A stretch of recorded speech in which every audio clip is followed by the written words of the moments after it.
Paulo, quando escreve a sua primeira carta aos Coríntios, ele começa dizendo a igreja de Deus que está em Corinto. Isso está em 1 Coríntios capítulo 1, versículo 2. No ano 63 depois de Cristo, mais ou menos, um pergaminho apareceu em Corinto com um título que nunca havia aparecido antes. O título era A Eclésia de Deus que está em Corinto. A palavra eclésia não era nova, não era nova nem a palavra de Deus. Mas nunca antes os moradores de Corinto teriam visto as duas palavras associadas, ou seja, a palavra Deus e a palavra eclésia. Eles estariam familiarizados com a palavra usada para designar o corpo que compunha o conselho da cidade, ou seja, a eclésia. Na verdade, este último era um grupo de homens chamados para administrar os negócios da cidade.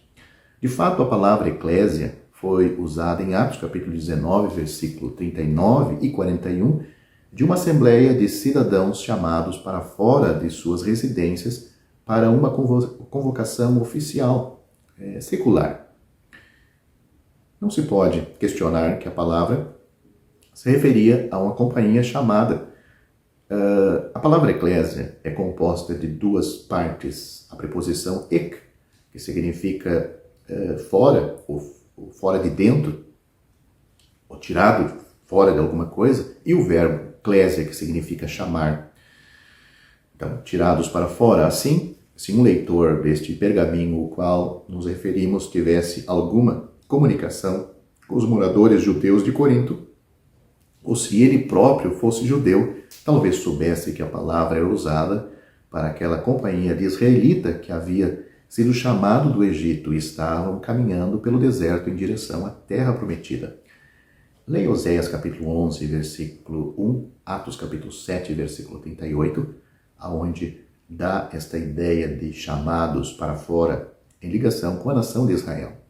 Eles eram um grupo chamado, mas não eram mencionados na Escritura como eclésia de Deus, pois essa designação foi reservada para uma companhia ainda futura, que, por sinal, foi traduzida pelo Senhor Jesus em Mateus, ou introduzida, melhor dizendo, pelo Senhor Jesus em Mateus capítulo 16, versículo 18, em seu aspecto universal. E em Mateus capítulo 18 agora, primeiramente ele falou em Mateus capítulo 16, versículo 18, a igreja no aspecto universal, e em Mateus capítulo 18, do versículo 15 a 20, em seu aspecto local. Em Mateus capítulo 16, versículo 18, o Senhor Jesus Cristo, o Senhor Jesus Cristo disse, eu edificarei a minha igreja. Não só era então futuro, mas era uma nova entidade nos conselhos de Deus, anteriormente não revelados. Portanto, a igreja de Deus não é a continuação de Israel. Se fôssemos divagar por um momento sobre a palavra eclésia, notamos que é traduzida na Bíblia Almeida como igreja, e na e na nova tradução de John Nelson Darby como assembleia.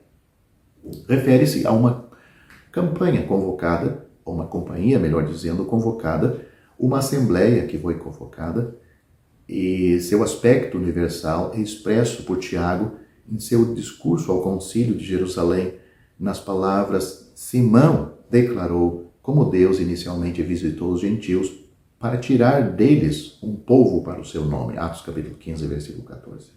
Esta é a obra de Deus nesta dispensação, a dispensação da igreja.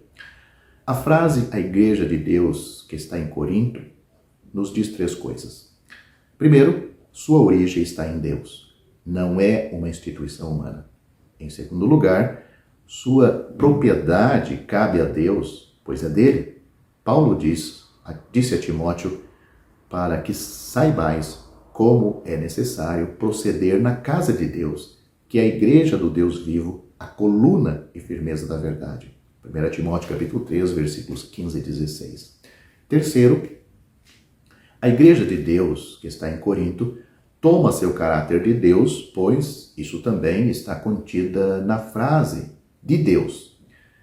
Origem, propriedade e caráter estão todos implícitos na expressão com a qual estamos mencionando, lidando. Aliás, e muito importante para a nossa discussão, a expressão Igreja de Deus sempre se refere ao aspecto local de uma igreja e nunca ao aspecto universal da igreja. Vamos dar uma olhada nesta Eclésia de Deus e veja como é diferente dos outros usos da palavra com as quais as pessoas daquela geração estariam familiarizadas. Sabemos por Mateus capítulo 16, versículos 20 e 21, que o Senhor Jesus estava respondendo, estava sim respondendo aquelas pessoas, mas estava rompendo seu relacionamento com Israel, porque neste ponto de virada no evangelho dispensacional de Mateus, ele ordenou a seus discípulos que eles não dissessem a ninguém que ele era Jesus, o Cristo, ou Messias. Ele havia sido rejeitado pela nação e, portanto, não usaria mais o título messiânico judaico, mas, em vez disso, introduziu o fato de seu sofrimento em Jerusalém e sua morte e ressurreição. É justamente neste momento que ele anunciou a introdução de uma nova ordem, o nascimento de um novo corpo, a igreja.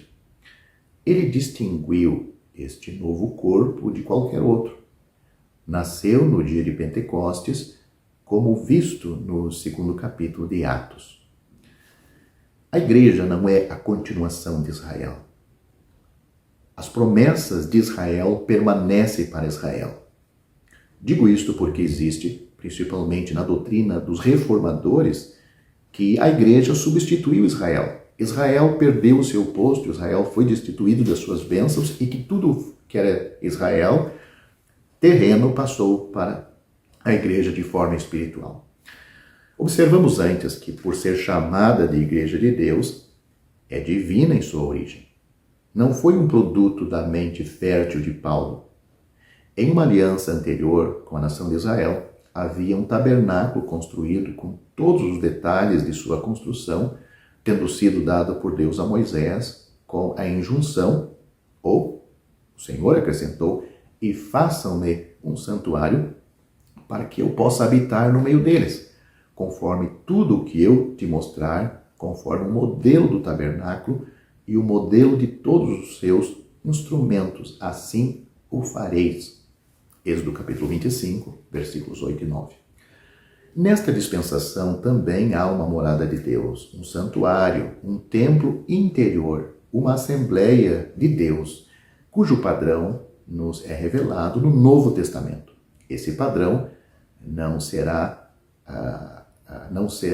de nossa criação, nem pode ser de nossa escolha, mas deve estar em conformidade com os passos primitivos da igreja primitiva. Devemos, portanto, sempre perguntar o que dizem as Escrituras. O local onde eu faço parte combina com as Escrituras do Novo Testamento? Ao enfatizarmos sua origem, sua propriedade e seu padrão divino, original, também devemos notar que é a Igreja de Deus que está em Corinto. Assim vemos a igreja em seu caráter local. O que o Senhor introduziu em Mateus capítulo 16, versículo 15, foi a igreja que é o seu corpo. Este é o aspecto da igreja que é o foco da epístola aos Efésios, a igreja na sua totalidade, a igreja no seu aspecto universal. O que o Senhor, introduziu em Mateus capítulo 18, versículos 15 e 20, foi a igreja em seu aspecto local, sendo este último tema da primeira epístola aos Coríntios. Notamos o versículo. A eclésia de Deus é composta por os que são santificados em Cristo Jesus, santos por vocação. 1 Coríntios capítulo 1, versículo 2. A palavra santificados e santos é, de fato, a palavra usual traduzido como santo. Tem a mesma raiz e o mesmo sentido, pois toda se refere a ter sido separado por Deus e para Deus, e assim falam de uma santidade a Deus. Muitas das eclésias seculares da época teria sido caracterizada por qualquer coisa menos santidade. Esta é a diferença quando o Senhor, ou quando Deus usa eclésia, a palavra eclésia, direcionado ao seu povo. Era diferente da eclésia quando era um ajuntamento de grupos seculares. Aqueles que compunham a igreja em Corinto foram objetos de uma santificação posicional, e assim eles se tornaram santos pelo chamado. As palavras não se referem à perfeição sem pecado, mas sim à posição em que foram levados. Há também uma santificação pessoal. Isso é expresso nas palavras do salmista. O Senhor separou para si aquele que é piedoso. Salmo capítulo 4, versículo 3. A igreja local não é uma mistura de salvos e não salvos. Paulo também diz em 1 Coríntios capítulo 1, versículo 2, a igreja de Deus que está em Corinto, com todos, em todo lugar, invoque o nome de Jesus Cristo, nosso Senhor, tanto deles como nosso. Um cristão não deve ser uma unidade isolada. Ele deve ser parte de uma comunhão de crentes. Tampouco uma assembleia deve ser uma unidade isolada, pois é vista aqui como estando em comunhão com outras igrejas locais em Deus, ou igrejas locais de Deus, com todos os que em todo lugar invocam o nome de Jesus Cristo, nosso Senhor. Podemos nos perguntar, onde me reúno? O nome do Senhor Jesus é honrado? A sua palavra é a autoridade final? Seu senhorio é reconhecido? Todo crente foi levado à comunhão de seu Filho Jesus Cristo, nosso Senhor. É o que temos aí em 1 Coríntios, capítulo 1, versículo 9. Leia este capítulo com cuidado. Todos nós participamos dele e compartilhamos nele e através dele com outros crentes. A igreja local é o lugar onde essa comunhão é expressa em uma área local. A igreja local é, em primeiro lugar, uma expressão de comunhão e, em segundo lugar, está em comunhão com outras assembleias locais, onde o senhorio de Cristo é reconhecido. Portanto, uma assembleia local vai reconhecer a outra assembleia quando a palavra de Deus é obedecida na sua integridade e o senhorio de Cristo é honrado, é reconhecido. Quando não existe isto, não podemos reconhecer aquela organização, mesmo que diga que é uma assembleia de crentes. É importante afirmar aqui que a igreja local, embora em comunhão com outras companhias reunidas de forma semelhante, é autônoma. Não existe uma sede onde as outras igrejas locais prestam conta. Cada igreja local é autônoma. É um candeeiro que existe por conta própria e é responsável somente pelo Senhor e não por outras assembleias ou por uma supervisão central. Note o que Paulo diz ainda aqui em 1 Coríntios capítulo 1, versículo 1. Os que invocam o nome de Jesus Cristo, nosso Senhor. Não é esta a confissão da igreja local de Deus, na medida em que invoca o seu nome em toda a sua plenitude, possuindo assim o seu senhorio, seguindo a sua palavra e cumprindo a palavra do Senhor Jesus, quando ele disse, onde 2 ou 3 estão reunidos em meu nome, ali estou eu no meio deles. Isso está em Mateus capítulo 18, versículo 20. Será que não é assim? A igreja local é um corpo de crentes reunidos. Aprendemos isto com o tempo verbal usado na palavra reunidos, aonde estiverem 2 ou 3 reunidos, em Mateus capítulo 18, versículo 20. Está no tempo perfeito esta palavra, que é o tempo do resultado de algo que foi feito no passado, mas com efeitos que permanecem até o presente. Além disso, a palavra reunidos está na voz passiva, nos dizendo que a reunião foi feita por alguém que não eles mesmos. Neste caso, é sem dúvida o Espírito Santo que atrai os crentes para este que é chamado o corpo de Cristo. Leia 1 Coríntios, capítulo 12, versículo 27.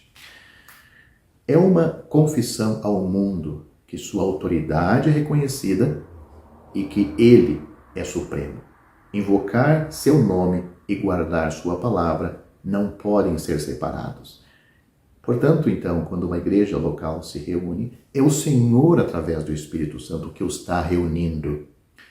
Como Paulo continuou a elogiar os crentes em Corinto que compunham esta igreja de Deus, ele escreveu: Sempre dou graças ao meu Deus por vós, pela graça de Deus que vos é dada por Jesus Cristo, para que em tudo sois enriquecidos por Ele em toda palavra e em todo conhecimento.